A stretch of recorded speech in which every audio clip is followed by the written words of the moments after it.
How to turn on auto record incoming calls, and this is for a Galaxy A16 or A17 international phone model with Android 16 One UI 8.0.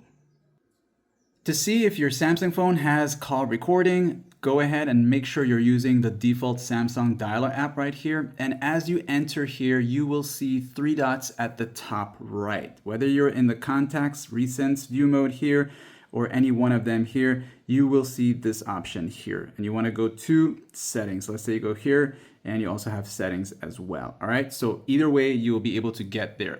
Now, while you're here, you're going to look for record calls. And if you see it at the very top area, go ahead and tap on it.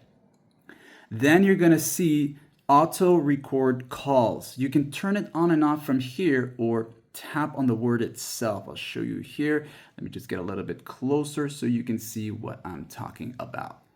Now, while you're here now, you can tap on the word itself and it'll take you right here. Now you can choose to have it set to record any call that comes in, or just calls with unsaved numbers only, or calls with specific numbers. Now, when you select this option here, you will see this option here show up and you can go ahead and add the number that you want. Now, I'll just put in some random number just to give you an idea of how that's gonna work. I'll press the plus after that, and that's now gonna have a number here. So any numbers that you have saved there will now be recorded once the auto record calls is enabled. And then finally, you have the other option, which is all calls except for that specific number.